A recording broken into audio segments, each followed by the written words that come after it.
बिस्मिल्लाहिर्रहमानिर्रहीम, अस्सलाम वालेकुम। आज के लेक्चर में हम लोग डिस्कस करेंगे एग्जाम्पल नंबर 16। एग्जाम्पल नंबर 16 की रिक्वायरमेंट्स देखें। Calculate the boring cost to be capitalised in the cost of warehouse in each of the following independent cases if all payments will be made from the specific loan only, if all the payments will be made from the running finance facility, और running finance facility से मुराद होता है journal bonds. अब इस question को देखें, हम लोग तो हमारा सारा फोकस अभी स्पेसिफिक लोन के ऊपर होगा। अब स्पेसिफिक लोन के लिए हम लोगों ने देखना है कि बोरिंग कॉस्ट कैपिटलाइज हम लोगों ने क्या करनी है। क्वेश्चन की रिक्वायरमेंट देखें, कहते हैं BPL is planning to commence construction of a warehouse on 1st January 2023 and is expecting to complete it by 30th November 2023। तो टोटल 11 मंथ्स का प्लान है उनका। 1st January 2023 को प्लान कर रही हैं कि हम लोगों ने कंस्ट्रक्शन स्टार्ट करनी है, और ये कंस्ट्रक्शन एंड जाकर होनी है हमारे पास 30 नवंबर 2023। The management wants to ascertain the borrowing costs that can be included in the cost of warehouse. Relevant details in this respect are as follows. Expected payments related to the construction of the warehouse will be as follows. अब अगर आप लोग देखें, first bill to contractor हम लोगों ने कब दिया? प्लानिंग कब की थी? प्लानिंग कब की थी? 1 जनवरी को। जबकि फर्स्ट पेमेंट हम लोग किस दिन दे रहे हैं? जाकर 1 फेब को 40 मिलियन की, फिर 1 अप्रैल, 1 सितंबर एंड 1 दिसंबर हम लोगों ने लास्ट पेमेंट कर दी कॉन्ट्रैक्टर को। Project can be finance through the following sources. Specific loan है हमारे पास 350 मिलियन का, जबकि अगर आप लोग देखिए इस प्रोजेक्ट के ऊपर टोटल अमाउंट स्पेंड कितनी कर रहे हैं? 350 मिलियन। तो ये स्पेसिफिक लोन है 350 million at the rate of 16% per annum to be obtained on 1st January 2023. The principal will be payable in 5 equal annual installments along with interest from 1st January 2023। कहते हैं कि जो ये loan की amount है आप लोगों ने 5 इक्वल एनुअल इंस्टॉलमेंट्स में आप लोगों ने पे करनी है। तो हर इंस्टॉलमेंट कितनी अमाउंट की पे करेंगे? 70 मिलियन प्लस इंटरेस्ट, और उस टाइम ड्यूरेशन का जो इंटरेस्ट होगा वो भी हम लोग साथ में पे किया करेंगे। 5 equal annual instalment along with interest from 1st January 2024। Next कहते हैं withdrawals to be made from existing running finance facilities. अब इसका जो कंसर्न है वो ऑप्शन बी के साथ है, running finance facilities. These facilities will also be used to finance other needs of BPL. Details of these facilities are as follows। और हम कहते हैं name of bank, bank A, bank B, limits given है। Limits का हमसे कोई ताल्लुक नहीं होता, हम लोगों ने वेटेड एवरेज लोन देखना होता है, बोरिंग्स देखनी होती है, और उसने हमें एवरेज बोरिंग्स ही बताई हैं 220 एंड 280। साथ में कहा गया इंटरेस्ट रेट हमारे पास इतना है। Surplus funds available from the loan will be invested in a saving account at 10% per annum. The construction work is expected to be suspended from the entire month of June 2023 due to usual monsoon rains। अब अगर आप लोग देखें, planning की 1 जनवरी को, payment की 1 Feb को, construction and हो रही है 30 नवंबर को, जबकि जून के मंथ की सस्पेंशन है। सबसे पहली बात, कमेंसमेंट डेट कौन सी है? कमेंसमेंट डेट हमारे पास कौन सी आएगी? 1 फेब। ये बात क्लियर? पेमेंट उस दिन आई है हमारे पास। दूसरी बात हमारे पास ये कि क्या जून के मंथ्स को हम लोग सस्पेंशन में लें या ना? जून के मंथ्स को सस्पेंशन कंसीडर करें या ना करें?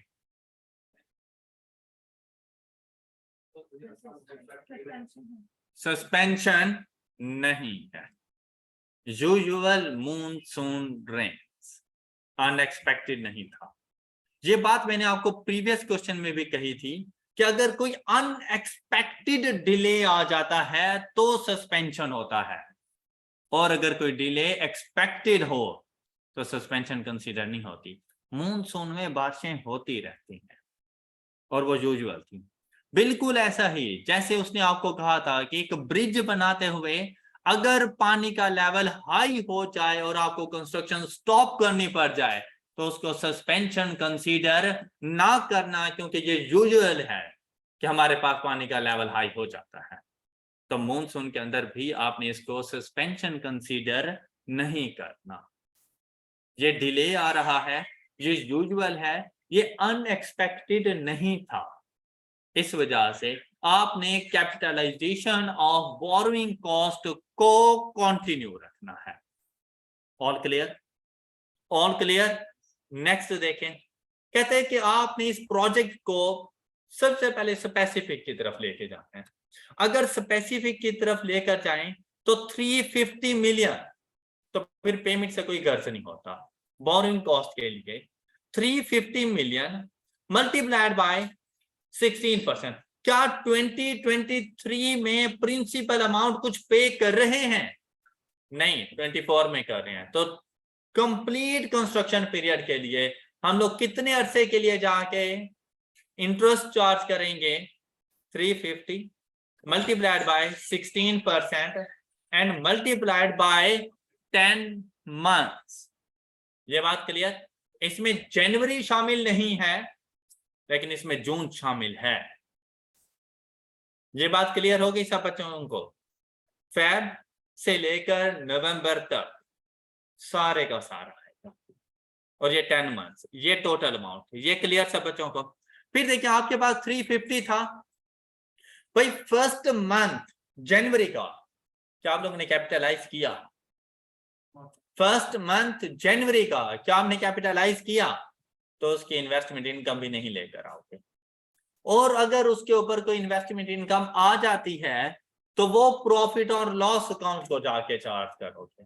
350 आपके पास देखें 1 जनवरी को अवेलेबल हो गया था, 1 जनवरी 2023 अवेलेबल हो गया था, लेकिन आपने फर्स्ट पेमेंट कब की? तो 1 मंथ के लिए सरप्लस फंड रहा। या आपने इन्वेस्ट भी किया होगा एट अ रेट ऑफ 10%, इस पर आपको इनकम भी मिली होगी, लेकिन वो प्रॉफिट और लॉस अकाउंट में आपकी इनकम के तौर पर जाएगी। ये बात क्लियर? लेकिन अगर अब कैपिटलाइजेशन की तरफ देखें तो 1 फेब हमारी कमेंसमेंट डेट है।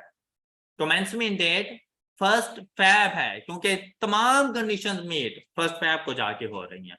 लोन भी अवेलेबल है, उसके ऊपर बोरिंग्स भी स्टार्ट हो चुकी हैं, एक्टिव कंस्ट्रक्शन भी स्टार्ट हो चुकी है, और हम लोगों ने पेमेंट्स भी कर दी हैं। राइट? अब देखें 350 में से 40 मिलियन हम लोगों ने यूज कर लिया। सरप्लस फंड कितना आएगा? 310 में से 120 हम लोगों ने यूज कर लिया। सरप्लस फंड हमारे पास कितना आ जाएगा? 190 में से 100 यूज कर लिया और 90 यूज हो गया। दिसंबर को तो हम लोगों ने वैसे भी अकाउंट फॉर नहीं करना, क्योंकि हमारा जो कंस्ट्रक्शन है 30 नवंबर को एंड हो चुकी है। तो जितनी भी कैपिटलाइजेशन करनी है हम लोगों ने 30 नवंबर तक करनी है।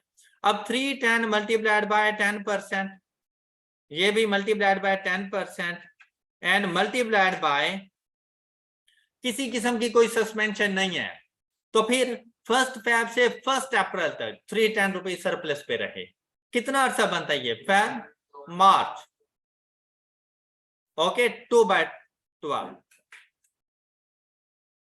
फिर 190 सरप्लस पे रहे 1 अप्रैल से 1 सितंबर तक।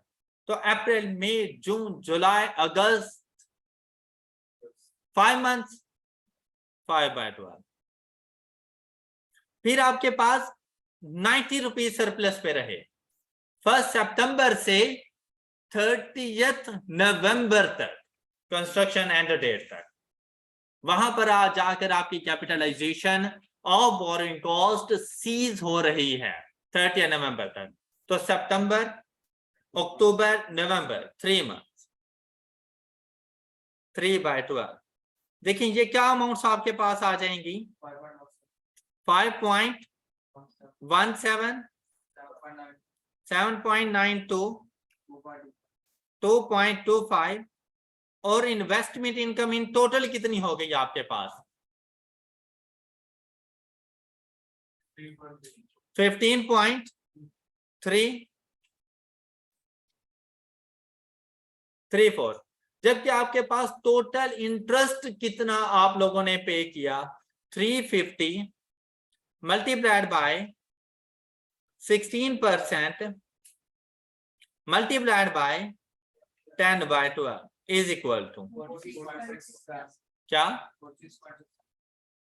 इसमें से माइनस कर दें इन्वेस्टमेंट इनकम 30.33, ये borrowing cost eligible for capitalisation 31.33, specific loan में किसी किस्म का कोई इशू, ये बात क्लियर। इस क्वेश्चन में जो ट्विस्ट था वो सिर्फ और सिर्फ मूनसून का था। तो मूनसून के टाइम पीरियड को ये यूजुअल है कि बारिशें होती हैं, डिले होगा, तो आपने उसको सस्पेंशन कंसीडर नहीं करना। सस्पेंशन उस टाइम पर होता रहता है जब अनएक्सपेक्टेड स्टॉपेज आ जाए हमारे पास इन कंस्ट्रक्शन, राइट।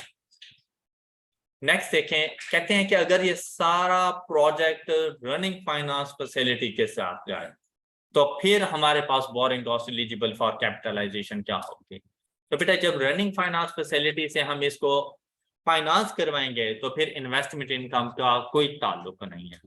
मेरे पास दो किस्म की रनिंग फाइनेंस फैसिलिटीज हैं, तो मैं सबसे पहले इनका कैपिटलाइजेशन रेट फाइंड करूंगा।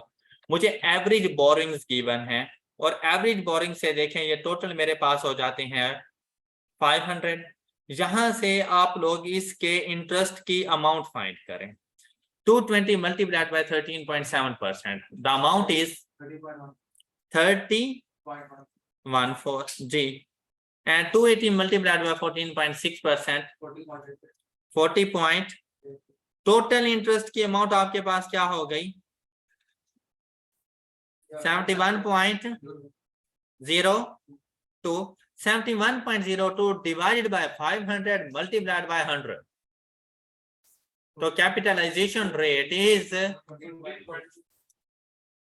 All clear. अब आप लोगों ने 14.2 अप्लाई कर देना है अपनी पेमेंट्स के ऊपर।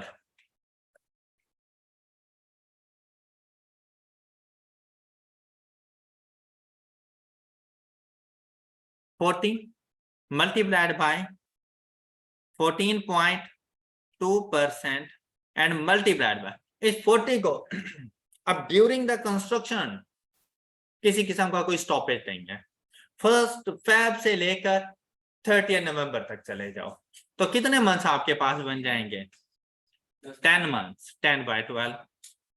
इसी तरह से 120 multiplied by 14.2% and multiplied by 1 अप्रैल से 30 Feb तक चले जाएं, तो आपके पास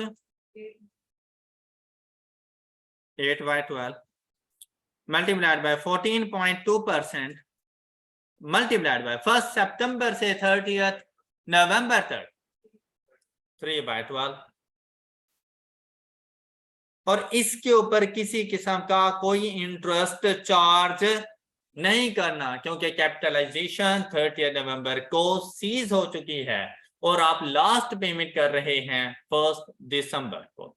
अब ये अमाउंट्स बताएं आपके पास कितनी आ जाएंगी, 4.73, 11.36 एंड 5, और इन सबको सम कर लें 19.64, ये आ गया आपके पास। ऑल क्लियर, कोई इशू।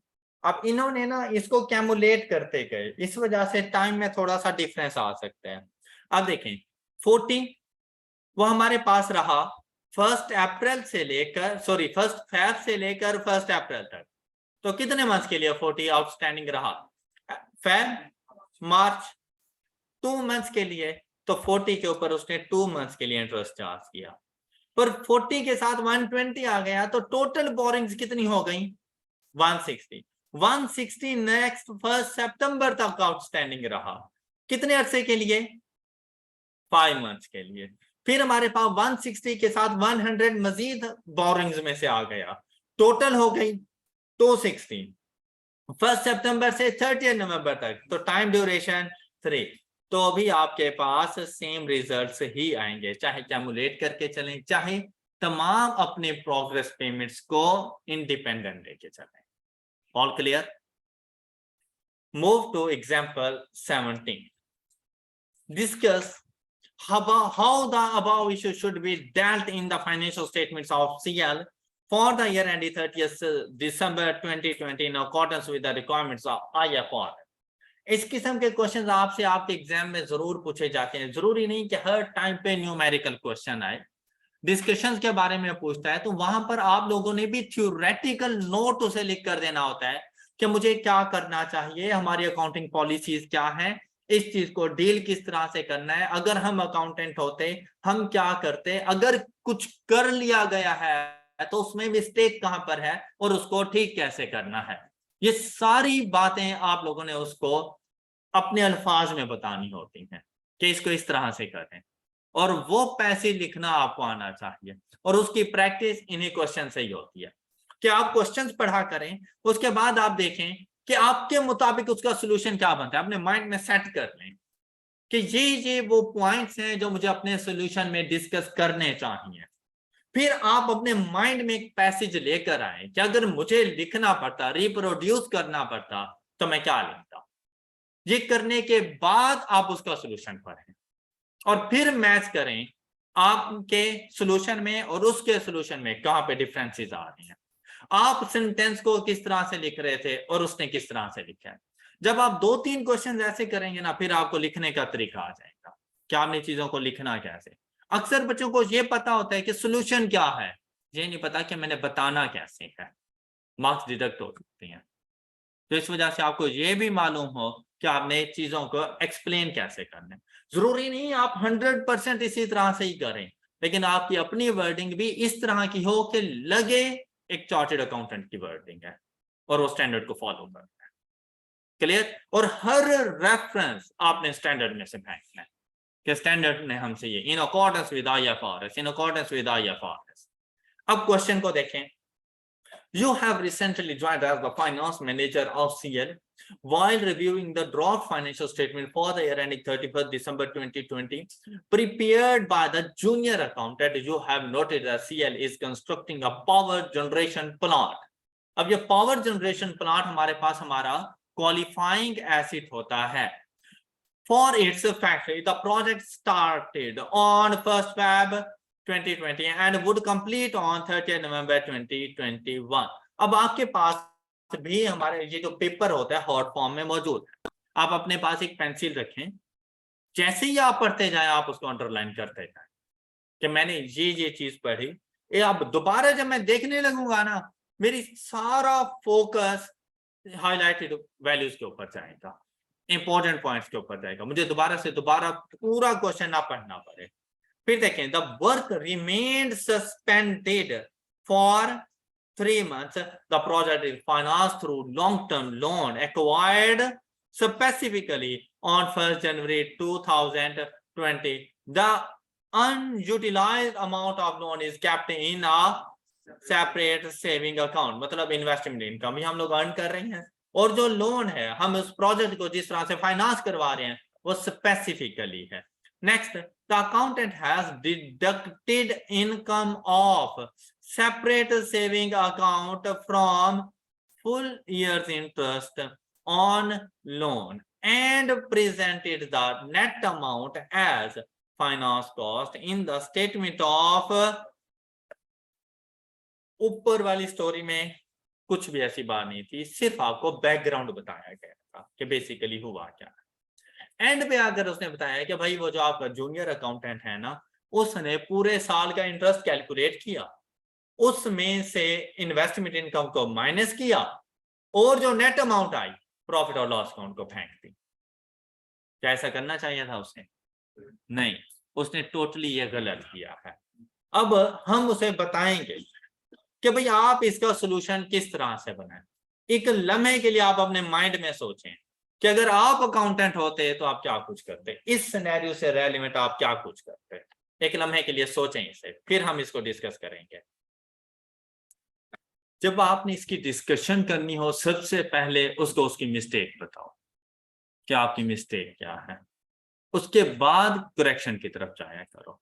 तो आप उसे बताओ कि भाई आपने जो फुल ईयर के लिए जो फाइनेंस कॉस्ट चार्ज की और आपने उसमें से माइनस कर दी इन्वेस्टमेंट इनकम, नेट अमाउंट जाके प्रॉफिट और लॉस अकाउंट को चार्ज किया है, ये आपकी अकाउंटिंग ट्रीटमेंट इनकरेक्ट है। और फिर उसको रीजन बताओ कि भाई इनकरेक्ट क्यों है। आप उसे कहो कि क्योंकि आप पावर जनरेशन प्लांट की कंस्ट्रक्शन वगैरह कर रहे थे और ये हमारी क्वालिफाइंग एसिड की डेफिनेशंस के ऊपर पूरा उतरता है, तो आपको फुल ईयर इंटरेस्ट कॉस्ट को एक्सपेंस आउट नहीं करना चाहिए था, इसमें से कुछ पार्ट कैपिटलाइज्ड होगा। आप उसे ये बताओ। फिर आप उसे जाकर बताओ कि हमारे पास कमेंसमेंट डेट क्या है। तो हमारे पास लोन अवेलेबल था 1 जनवरी को, कंस्ट्रक्शन स्टार्ट हुई 1 फैब को। उसे कहो कि हमारी कमेंसमेंट डेट 1 फैब है। आप जनवरी के मंथ या बाकी तमाम मंथ एक्सपेंस आउट आप अलग से बता देना। आप उसे कहो कि 1 फैब से आपने कैपिटलाइज करना था 30 नवंबर तक, other than 3 months of suspension.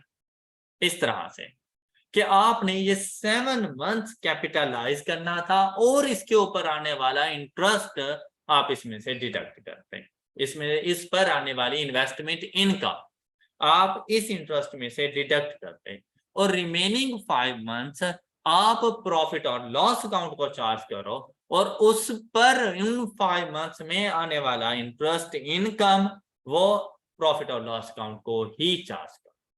Clear. अब जरा इसकी वर्डिंग देखें।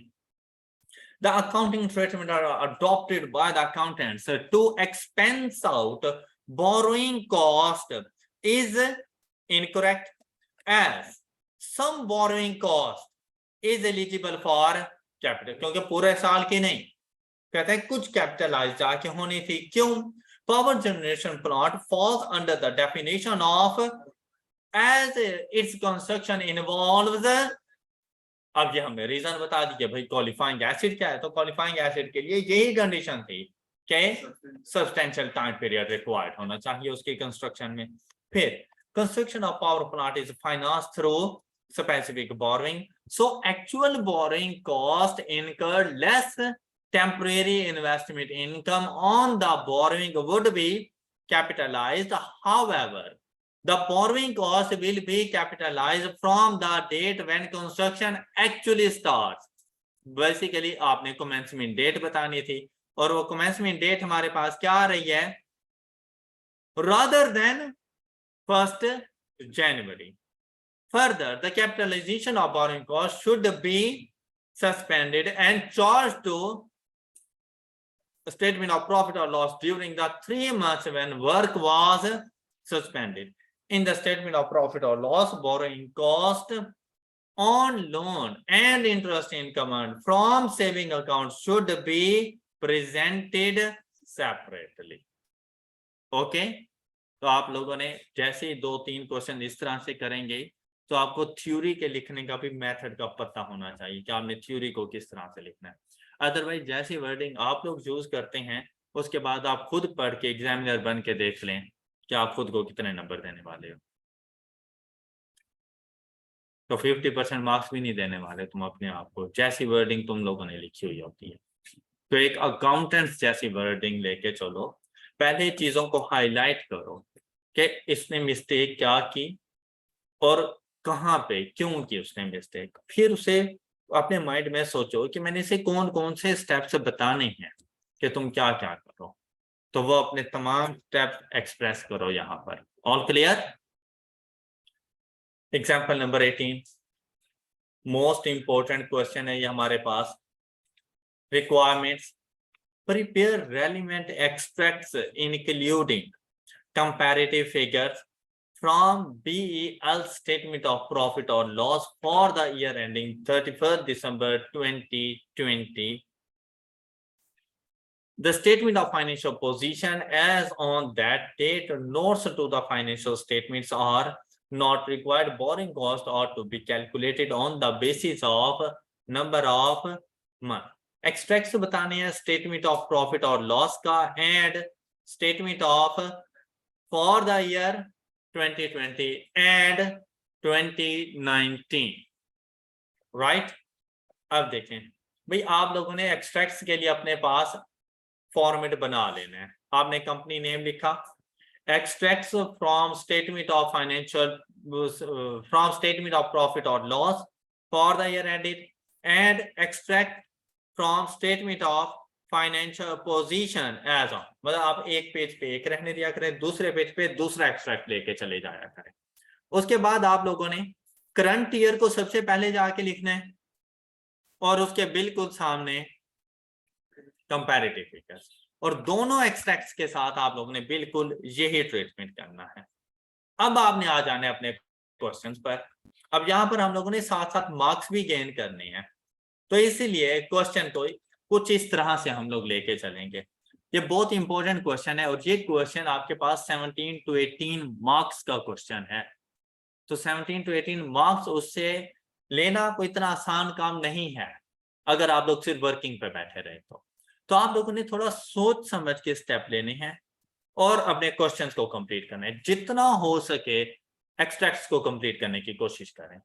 जैसा कि अब क्वेश्चन को एक मरतबा क्वेश्चन को कंप्लीट पढ़ो, फिर सॉल्यूशन की तरफ भाग जाना। जैसा कि following information pertains to non current assets of BEL land. In January 2019, the government allotted a piece of land to BEL subject to the condition that BEL will establish a factory building on it. The land was recorded at its fair value of rupees 100 million.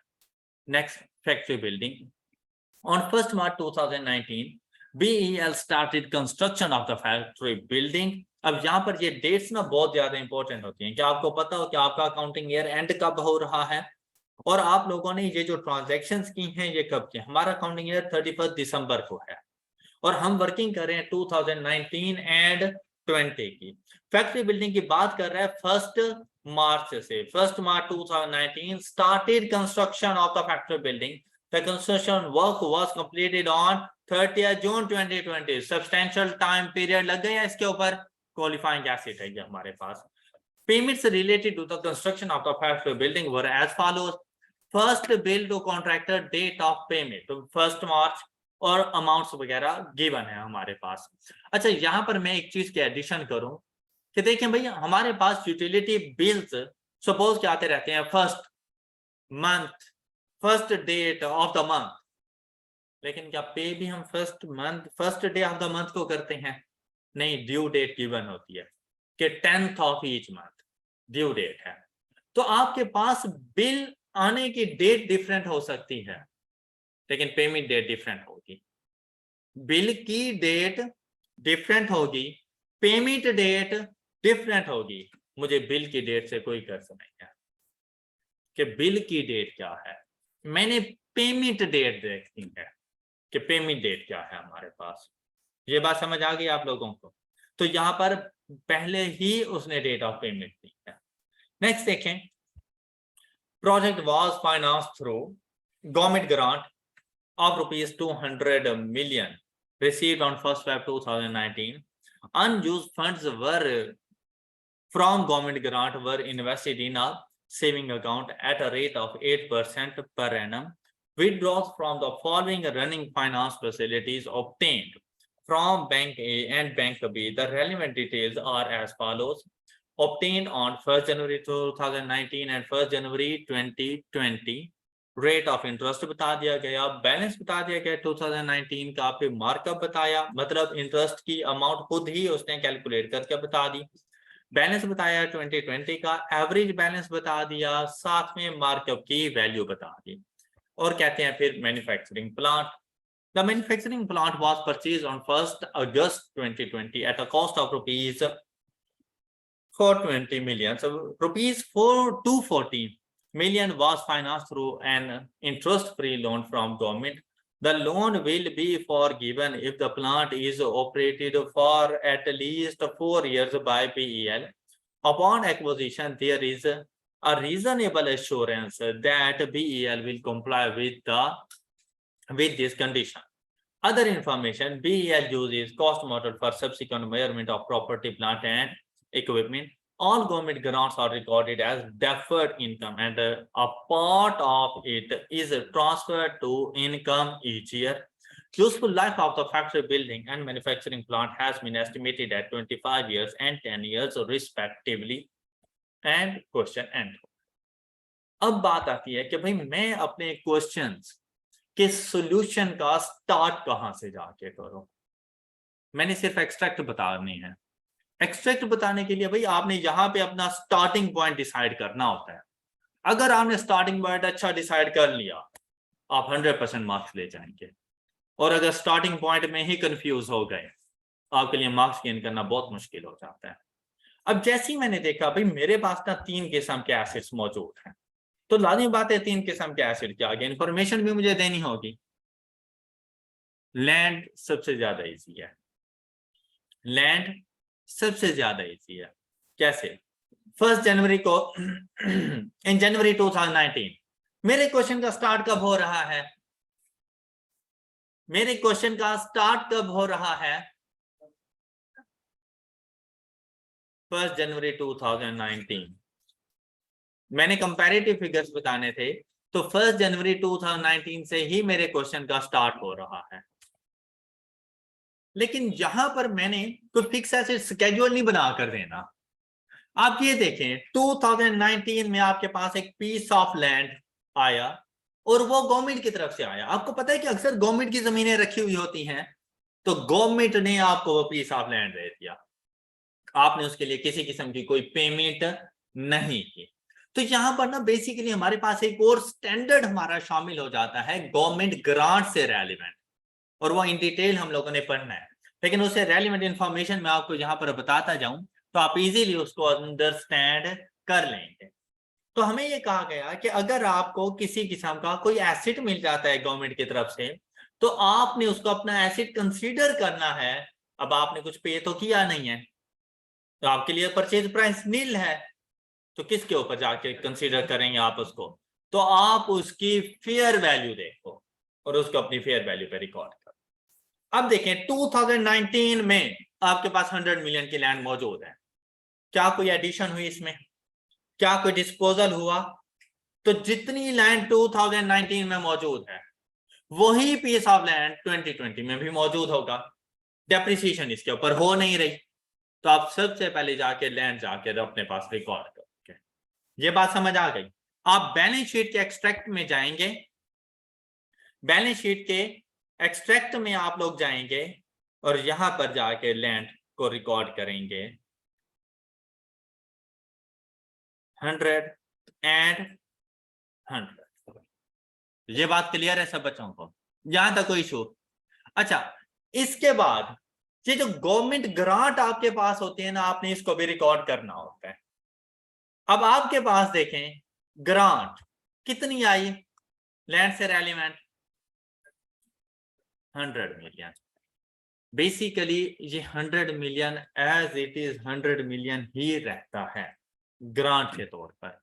लेकिन उसने आपसे ये कहा कि आपने government grant और recorded as deferred income and a part of it is transferred to income each year। कहते हैं आपने इसका कुछ ना कुछ पोर्शन हर साल इनकम बनाते रहना है, और वैसे रिमेनिंग पार्ट आपने डेफर्ड कर देना है, मतलब डिले कर देना है। अब इससे क्या मुराद है? आपको गवर्नमेंट ने 100 मिलियन का गिफ्ट दिया है, तो क्या वो आपकी इनकम नहीं है? एक किस्म की इनकम, क्योंकि आपने तो लैंड के लिए कुछ पे ही नहीं किया था। अब देखें अगर लैंड को इंक्रीज किया है तो भाई कुछ तो डिक्रीज करो। अगर मैं खुद पे करता तो मैं कैश या बैंक को डिक्रीज करता, या मैं उसको अपनी लायबिलिटी बनाता, मैं पेपर से जाके रिकॉर्ड करता। लेकिन अभी मैंने लैंड को तो डेबिट कर दिया, तो मैं क्रेडिट किसको करूं? डेफर्ड गवर्नमेंट ग्रांट इनकम, आप उसको 100 मिलियन से रिकॉर्ड करोगे।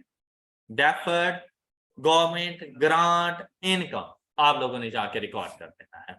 अब इसका कितना पोर्शन मैं जाके इनकम स्टेटमेंट को दूं, तो ये डिपेंड करता है उस एसेट्स की यूजफुल लाइफ के ऊपर, उस एसेट्स की यूजफुल लाइफ के ऊपर कि जितनी उसकी यूजफुल लाइफ होगी, आपने over the period of useful life उस ग्रांट इनकम को ट्रांसफर करते रहना है इनकम स्टेटमेंट के अंदर।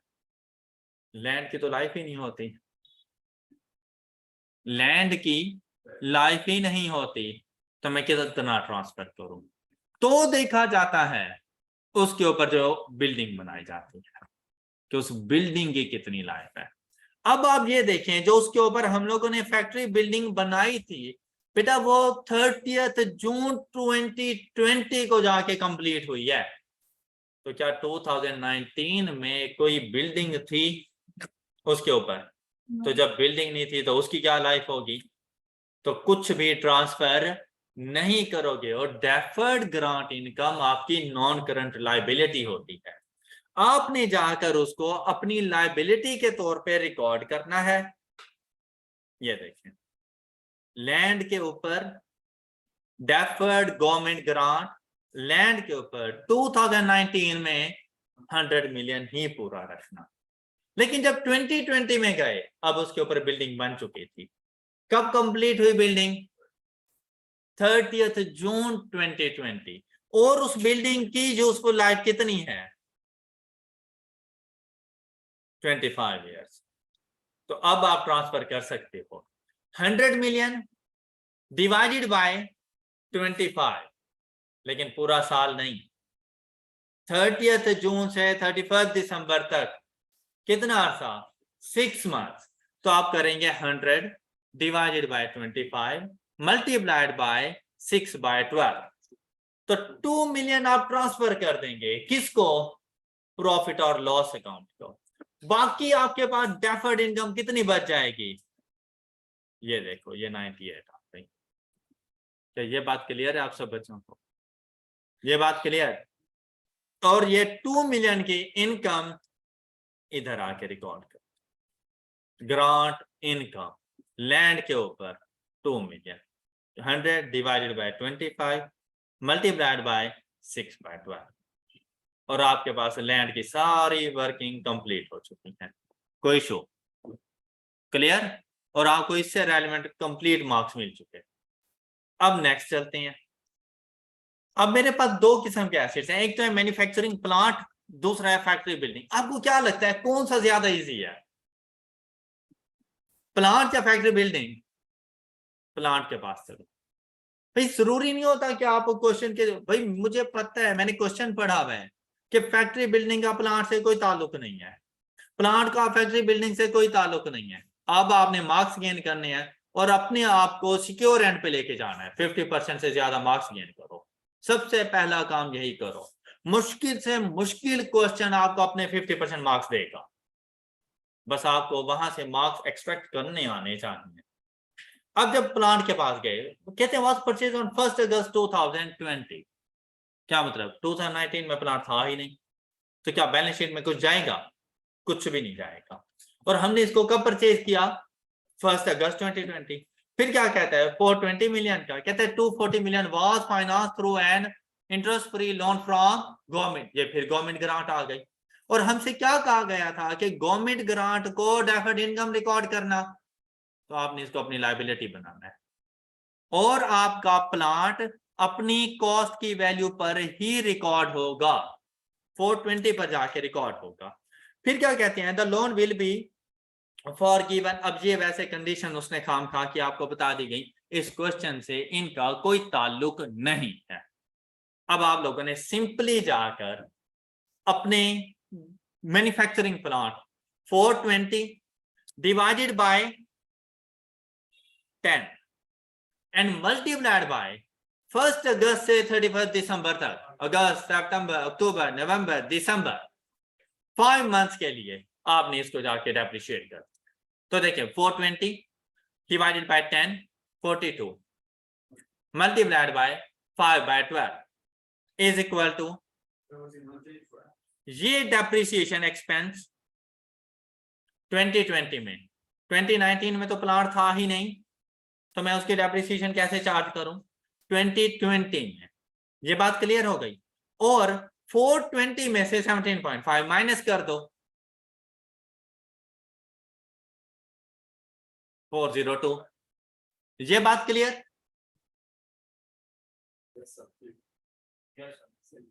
अब आ जाओ इसकी ग्रांट इनकम के ऊपर। गवर्नमेंट ने हमें कितने पैसे दिए थे इससे रेलिवेंट, इससे रेलिवेंट गवर्नमेंट ने हमें कितने पैसे दिए थे 240। तो 240 के साथ भी बिल्कुल ऐसे ही करो, ये आपकी इनकम है, लेकिन इसका कुछ पोर्शन, अब आप लोग कुछ पोर्शन से मुराद होते हैं आपने गवर्नमेंट ग्रांट के साथ बिल्कुल वैसा ट्रीटमेंट करना है जैसा ट्रीटमेंट आपने एसिड के साथ उसकी डेप्रिसिएशन के लिए किया था। तो एसिड के साथ क्या किया था आपने, डिवाइडेड बाय 10 मल्टीप्लाइड बाय 5/12। तो आपने गवर्नमेंट ग्रांट के साथ भी यही कुछ करना है। 240 divided by 10, 24 multiplied by 5/12 is equal to 10। तो 10 इनकम को चार्ज कर देंगे, तो बाकी कितनी बच जाएगी 230, वो आपकी नॉन करंट लायबिलिटी रहेगी। तो आपको आई होप कि ये 10 समझ आ गया, क्लियर। और नॉन करंट लायबिलिटीज में आपको ये 230 समझ आ गया। मैन्युफैक्चरिंग प्लांट कंप्लीट हो चुका है, इसके भी फुल मार्क्स मिल गए आपको। ये बात क्लियर। नेक्स्ट मूव करें। अब हमारे पास आती हैं फैक्ट्री बिल्डिंग्स। अब सारा फोकस देखिए आप लोगों का खुद ही फैक्ट्री बिल्डिंग के ऊपर हो जाना है। अब अगर इधर देखें ना फैक्ट्री बिल्डिंग में, तो हमें नजर आया जैसे बोरिंग कॉस्ट आ जानी, IAS 23 भी अप्लाई हो जाना है। क्वेश्चन दिखने में IAS 16 का लग रहा है कि फिक्स एसेट, बैलेंस शीट वगैरह और उनसे रेलिवेंट एक्सपेंसेस, प्रॉफिट और लॉस अकाउंट को चार्ज कर रहे हैं। पहले गवर्नमेंट ग्रांट कर रहा था दोनों अपने एसेट्स के अंदर, यहां पर आकर बोरिंग कॉस्ट लेके आ गए। आपने सबसे पहले वो चीजें पिक करनी है जो फौरन से एक्सट्रैक्ट्स के में जाके लिखी जा सकती हैं। जैसा कि 2019 में अगर आप लोग देखें, 2019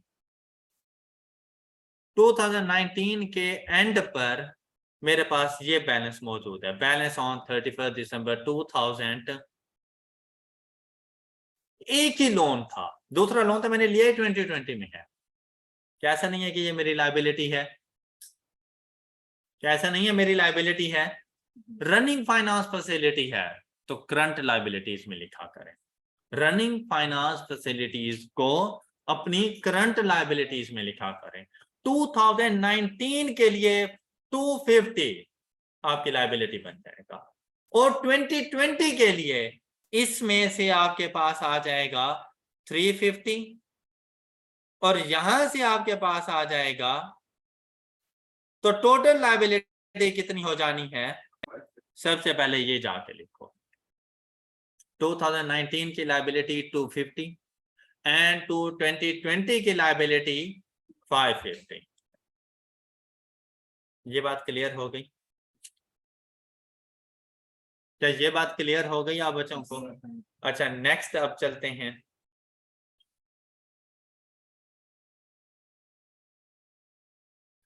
एक्सपेंस दिया गया है 22 रुपीज 2019 का, प्रॉफिट और लॉस अकाउंट को चार्ज ना करना। क्यों? क्योंकि इसका कुछ पार्ट कैपिटलाइज होना है, और जो पार्ट कैपिटलाइज नहीं होगा वो प्रॉफिट और लॉस अकाउंट हो जाएगा। तो 22 सारे का सारा ना लिखते हैं। इसी तरह से जो मार्कअप फॉर 2020 लिखा हुआ है, ये भी 36 + 21 टोटल इंटरेस्ट है, लेकिन आप लोगों ने सारे का सारा प्रॉफिट और लॉस अकाउंट को चार्ज नहीं करना, क्योंकि इसमें से भी कुछ पार्ट हमारे पास कैपिटलाइज हो जाएगा, और रिमेनिंग जो हमारे पास होगा वो प्रॉफिट और लॉस अकाउंट को चार्ज करेंगे। ये बात क्लियर? अब आ जाओ इधर। भाई फैक्ट्री बिल्डिंग 2019 में नहीं थी, एम आई राइट? तो ना तो बैलेंस शीट में जाएगी फैक्ट्री बिल्डिंग, ना उसका कोई डेप्रिसिएशन एक्सपेंस वगैरह मैं प्रॉफिट और लॉस अकाउंट को चार्ज करूंगा। लेकिन कैपिटल वर्क इन प्रोसेस के तौर पर जरूर आना है इसमें, क्योंकि स्टार्ट हो चुकी थी 2019 में। अब इस क्वेश्चन को देखो, कहते हैं 1 मार्च 2019 started construction of factory building, construction work was completed on 30 जून 2020। एक साल से ज्यादा का टाइम पीरियड लगता है, तो आपने इसको सबसे पहले सोचना है 31 दिसंबर 2019 तक। सबसे पहले इसको सोचना है 31 दिसंबर 2019 तक, फिर वहां से इसको आगे लेकर चलना है 30 जून 2020। नेक्स्ट कहता है payments related to the construction of the factory were as follows. तो अगर आप लोग देखें क्या यहां तक की पेमेंट आप लोग पे कर चुके, तो ये कैपिटल वर्क इन प्रोसेस का पार्ट बन चुकी है। तो कैपिटल वर्क इन प्रोसेस में पेमेंट्स कितनी चली गई? Total 320 capital work in process में पेमेंट्स चली जाएंगी। फिर नेक्स्ट ये कैपिटल वर्क इन प्रोसेस में बाद में जाएंगे हमारे पास। लेकिन देखें कहते हैं government grant of ₹200 million received on 1st Feb 2019. Unused funds were from government grants were invested in a saving account at 8%। अब ये गवर्नमेंट ग्रांट है आपके पास और आपको गवर्नमेंट ग्रांट फैक्ट्री बिल्डिंग के लिए ही मिली है। आपने इस गवर्नमेंट ग्रांट को अलग से रिकॉर्ड करना है। अब देखें ये किस दिन आपको मिली? 2019 में आपके पास गवर्नमेंट ग्रांट मौजूद है। क्या बिल्डिंग कंप्लीट हुई? तो इसको तो इजीली लिखा जा सकता था 2019 में गवर्नमेंट ग्रांट कितनी मौजूद है? 200, राइट। इसको अलग से ट्रीट करना था, इसको तो सबसे पहले जाके लिख लो। 200 हमारे पास ये आ गया। फिर हमारे पास देखें नेक्स्ट ईयर कब जाके ये फैक्ट्री बिल्डिंग कंप्लीट हुई? 30 जून। तो क्या नेक्स्ट लास्ट के 6 मंथ के लिए डेप्रिशिएट नहीं होगी? होगी। तो गवर्नमेंट ग्रांट को भी करो। किस तरह से डेप्रिशिएट होगी? Cost of factory building divided by useful life of factory building. Factory building की यूजफुल लाइफ कितनी है? 25 ईयर्स।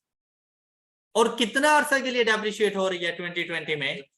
6 मंथ। तो 200 divided by 25 multiplied by 6/12 is equal to 4 जाकर आपने इनकम बनानी है, ग्रांट इनकम।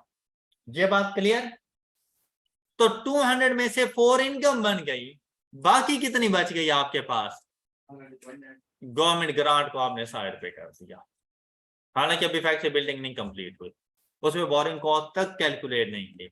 लेकिन आप ये देखें आपने 3 चीजें लिखी है ना, तो ज्यादा भी नहीं 1.5 मार्क्स आपको मिल चुके हैं इसके, सिर्फ इतनी सी बात लिखने के। मैंने क्वेश्चन को देखो छोड़ दिया था जैसे मैंने गवर्नमेंट ग्रांट देखी कि ये मिल गई, मैंने कहा गवर्नमेंट ग्रांट को पहले जाके ट्रीट कर। गवर्नमेंट ग्रांट की ट्रीटमेंट इतनी सी थी। यहां तक की सारी बातें क्लियर है आप लोगों को? नेक्स्ट देखें भाई, मैंने कंस्ट्रक्शन स्टार्ट करवा दी थी 1 मार्च को और गवर्नमेंट ग्रांट मेरे पास 200 1 फैब से ही मौजूद थी। तो 130 मैंने कहां से पे किया होगा? गवर्नमेंट ग्रांट से पे किया होगा। 200 में से 130 मैंने पे कर दिया गवर्नमेंट ग्रांट से, बाकी कितना बच गया मेरे पास? जो नेक्स्ट मैंने पेमेंट की 190 की, उसमें से 70 मैंने गवर्नमेंट ग्रांट से दिया, राइट। और जो रिमेनिंग अमाउंट है 120 वो मैंने रनिंग फाइनेंस फैसिलिटी से जाके दिया। और मेरे पास 1 जनवरी 2019 को ही running finance facility general borrowings available थी। क्या मैं 2019 के लिए जर्नल बोरिंग्स का कैपिटलाइजेशन रेट फाइंड करूं? नहीं, क्योंकि एक ही बोरिंग्स है, एक ही बोरिंग है। 2019 के लिए कैपिटलाइजेशन रेट नहीं आएगा। दूसरी बोरिंग्स आई 2020 पे है, तो सिंगल बोरिंग के ऊपर कैपिटलाइजेशन रेट उसका अपना रेट ही होता है। तो ये हमारे पास कौन सी अमाउंट के ऊपर आ रहा है? 12%। यही इसका कैपिटलाइजेशन रेट है। ये बात समझ आ गई आप बच्चों को? अच्छा अब नेक्स्ट देखें, 12% कौन सी अमाउंट के ऊपर जाके चार्ज करूं? 190 में से 70 मैंने गवर्नमेंट ग्रांट में से दिया, बाकी मैंने 120 यूटिलाइज किया था। 120 multiplied by 12% and multiplied by 1 अगस्त से 31 दिसंबर, अपने साल के एंड तक। क्लियर? तो कितने मंथ्स आते हैं? 5/12 इज इक्वल टू 6। ये बात क्लियर हो गई? तो आप लोगों ने 320 वैसे पेमेंट कर दी कॉन्ट्रैक्टर को, वो अमाउंट कैपिटलाइज हो गई, प्लस जर्नल बोरिंग्स के ऊपर ये जो 6 का इंटरेस्ट आपने दिया, ये आप लोगों ने जाके कैपिटलाइज कर दिया। आपका कैपिटल वर्क इन प्रोसेस कितना हो जाएगा? 326। यहां तक कितना कैपिटल वर्क इन प्रोसेस हो जाएगा? 326। और टोटल इंटरेस्ट कितना था इस साल का? 22 में से 6 कैपिटलाइज हो चुका है, तो एक्सपेंस आउट कितना हो जाएगा? क्लियर? 2019 के पास गए, प्रॉफिट और लॉस अकाउंट में 16 का इंटरेस्ट शो किया। All clear? 16 का इंटरेस्ट शो किया। कैसे आया 16? 22 माइनस 6, और कैपिटल वर्क इन प्रोसेस जाकर 326 का रिकॉर्ड कर दिया। यहां तक की बात क्लियर है? ओके। गवर्नमेंट ग्रांट बेटा हमारा अपना पैसा है, ये किसी किस्म का कोई स्पेसिफिक लोन नहीं है। इसके ऊपर इसका इंटरेस्ट, इसीलिए इसके ऊपर इसका इंटरेस्ट हम लोग कैपिटलाइज नहीं करते। जब इसका इंटरेस्ट कैपिटलाइज नहीं करते तो इसकी इनकम भी कैपिटलाइज नहीं होती रहती। ये बात क्लियर? इसका ये मतलब नहीं है कि हम लोग इनकम अर्न भी ना करें, नहीं, हम अर्न करेंगे, कैपिटलाइज नहीं करेंगे, तो वो कहां चली जाएगी? उस टाइम ड्यूरेशन की इनकम प्रॉफिट और लॉस अकाउंट को। कितनी मेरे पास कितनी अमाउंट मौजूद थी? 200। कब? 1 फ़रवरी को। और मैंने फर्स्ट पेमेंट कब की? 1 मार्च को। 1 मार्च को।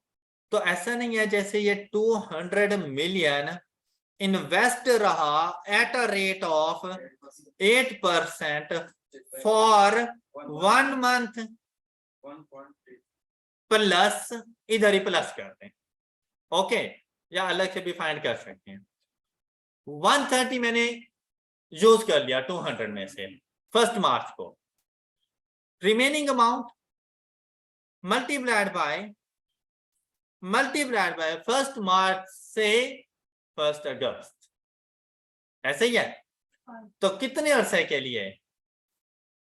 मार्च, अप्रैल, मई, जून, जुलाई, 5/12 is equal to, total amount बताएं। 2.33 ये मेरी इन्वेस्टमेंट इनकम है,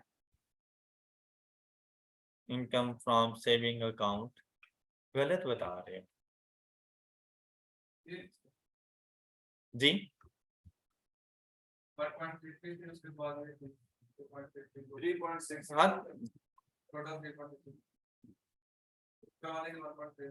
ये मैंने प्लस का साइन लगाया हुआ था, मैंने कहा ये टोटल सेविंग इनकम 3.6, ये मेरी इन्वेस्टमेंट इनकम है, और ये कैपिटलाइज नहीं होनी थी तो प्रॉफिट और लॉस अकाउंट का पार्ट बन जाएगी। 2019 क्लियर? 2020 पे चलते हैं। जब 2020 पे गए तो अब कैपिटलाइजेशन रेट अप्लाई होगा। अब आपके पास 2 किस्म की बोरोइंग्स हैं, एक जो पहले से चली आ रही है, दूसरी जो इस साल हमारे पास आई। 12% रेट, 14% रेट। अब देखें, बैंक ए का लोन प्रीवियस ईयर से ही आउटस्टैंडिंग है, क्या हमने इस साल पे किया? पूरा साल ही आउटस्टैंडिंग रहा होगा। यहां वाला भी देखें, 1 जनवरी को कहता है आपके पास अवेलेबल था, और इसने हमें एवरेज बैलेंस ही बता दिया। कैपिटलाइजेशन रेट के लिए एवरेज बैलेंस ही यूज होता है। तो आप लोगों ने ये एवरेज बैलेंस यूज करनी है। 300 प्लस 150, तो एवरेज बैलेंस आपके पास कितना आ गया? आपकी लायबिलिटी एवरेज बैलेंस नहीं होती। लायबिलिटी जो 31 दिसंबर 2020 को बैलेंस है, आपकी लायबिलिटी वो है। एवरेज बैलेंस से तो मुराद जो वेटेड एवरेज बैलेंस आपके पास होता है उसके मुताबिक उसने ये आपको बताया। अच्छा, अब नेक्स्ट चलें। इसके लिए कैपिटलाइजेशन रेट आप लोगों ने फाइंड करना है। तो कैपिटलाइजेशन रेट आपके पास आ जाएगा 36 प्लस 21, उसने आपको इंटरेस्ट की अमाउंट्स दी हुई थी, एवरेज बैलेंसेस उसने आपको दिए हुए थे, तो आपके पास कैपिटलाइजेशन रेट क्या बन गया? 12.67%। अब इस साल जनरल बोरिंग्स के ऊपर आपने जो भी पेमेंट्स की उसके ऊपर इंटरेस्ट कुछ इस तरह से कैलकुलेट करोगे। देखिए 190 तक आप लोग कर चुके थे, 190 को दिसंबर तक लेके जा चुके थे। अब जब आप यहां पर आएंगे 1 जनवरी, आपने 180 रुपीज मजीद पे कर दिए। क्या 180 के ऊपर कैपिटलाइजेशन रेट अप्लाई करूं, या पीछे वाले भी वो बोरिंग कॉस्ट चली आ रही है हमारे साथ, वो भी तो साथ है, मैंने पे तो नहीं कर दिया है ना। तो यहां पर कैमुलेटिव बोरिंग्स देखें, आपकी कैमुलेटिव बोरिंग्स कितनी हो जाती हैं? 130 प्लस 190 इज इक्वल टू जी, अच्छा देखें 130 आप लोगों ने पे किया था गवर्नमेंट ग्रांट से, क्या उसके ऊपर इंटरेस्ट दोगे? तो शामिल क्यों करवा रहे हो? इसी तरह से 190 में से भी 70 तो गवर्नमेंट ग्रांट से दिया था, उसके ऊपर इंटरेस्ट क्यों कैलकुलेट करवा रहे हो? इस बात का जरूर ख्याल रखना है। एक तो इस बात का ख्याल रखना है, दूसरा इस बात का ख्याल रखना है कि 2020 के लिए 180 के ऊपर कैपिटलाइजेशन रेट नहीं अप्लाई कर देना। आपने ये देखना है कि इससे पहले कितनी जर्नल बोरिंग यूज कर चुका हूं। तो इससे पहले मैं 120 यूज कर चुका हूं, और इसका इंटरेस्ट मैं कौन सी डेट तक कैलकुलेट कर चुका था? 31 दिसंबर को। तो बेटा जब 1 जनवरी को आऊंगा, 70 पहले वाला और 180 इस दिन वाला, तो ये टोटल कितने हो जाएंगे? 250, राइट? ये बात समझ आई है? सॉरी, 120 प्लस 180, पहले वाला 120 प्लस 180, तो ये टोटल अमाउंट कितनी हो जाएगी? 300 के ऊपर कैपिटलाइजेशन रेट अप्लाई करेंगे, और कैपिटलाइजेशन रेट हमारे पास क्या आ रहा था? 12.67%। 12.67% एंड मल्टीप्लाइड बाय कब से? 1 जनवरी से लेकर 1 जुलाई तक नहीं जाना, क्योंकि इसके दरमियान पहले कंस्ट्रक्शन एंड हो गई थी, तो कैपिटलाइजेशन सीज हो जाएगी। और कंस्ट्रक्शन कब एंड हुई थी? 30 जून। तो कितने मंथ्स के लिए? क्या इस टाइम ड्यूरेशन में कोई सस्पेंशन थी? नहीं, कोई भी सस्पेंशन नहीं थी, पूरे 6 मंथ्स के लिए। तो देखिए ये इंटरेस्ट कितना कैपिटलाइज करूं, 19, ये कैपिटलाइज हो जाएगा, और इस अमाउंट के ऊपर इंटरेस्ट चार्ज नहीं करना। क्यों? कंस्ट्रक्शन एंड हो चुकी है, और कंस्ट्रक्शन एंड के बाद है ये पे। ऑल राइट, कोई इशू यहां तक? अब हमारे पास फैक्ट्री बिल्डिंग की टोटल कॉस्ट कितनी हो जाएगी, जितना कॉन्ट्रैक्टर को पे? ये देखिए 326, ये तो हमारे पास जो प्रीवियस ईयर में लिखा था वो इस साल का ओपनिंग बन जाएगा 326 प्लस 180 जो पे कर दिया, प्लस 100 जो पे करना है, 280 मजीद इसमें ऐड करें, प्लस इस साल जो कैपिटलाइजेशन ऑफ बोरिंग कॉस्ट 19 से, तो आपके पास 625 आपकी फैक्ट्री बिल्डिंग की टोटल कॉस्ट है 625। अब इस साल का इंटरेस्ट कितना आ रहा था 36 + 21 इज इक्वल टू, इसमें से 19 आपने कैपिटलाइज कर दिए तो एक्सपेंस आउट कितना करेंगे 38 एक्सपेंस आउट हो जाएगा। 625 divided by 25 and multiplied by 6/12, ये इसका डेप्रिसिएशन एक्सपेंस आ जाएगा 12.5 और रिमेनिंग अमाउंट 612.5, ये 2020 बैलेंस शीट का पार्ट बन जाए। ओके, अब यहां पे देखें 12.5 डेप्रिसिएशन एक्सपेंस क्लियर और इंटरेस्ट 38 ये क्लियर। 36 + 21 - 19 is equal to 38। यहां पर देखें 612.5। और अगर आप लोग और से देखें तो मैं हर अमाउंट को टिक कर चुका हूं, मतलब मैं आपने कंप्लीट एक्सट्रैक्ट से लिख चुका हूं। इतना सा टाइम लगना है क्वेश्चन को देखकर, अगर आपने ये माइंड सेट कर लिया, वो बहुत डिफिकल्ट क्वेश्चन है। IAS 16, IAS 23, गवर्नमेंट ग्रांट सब कुछ तो उठा के दे दिया था, क्वेश्चन ही सॉल्व होगा। और अगर आपने पास होना है और उसके मार्क्स ज्यादा हों, ये ज्यादा खुशी की बात है कि भाई मार्क्स ज्यादा हैं। अगर मार्क्स ज्यादा हैं तो हर ट्रांजैक्शन के मार्क्स भी ज्यादा हैं, कि जो ट्रांजैक्शन सपोज के होनी चाहिए थी 0.25 मार्क्स की, वो 0.5 मार्क्स की होगी, वो 1 नंबर की होगी।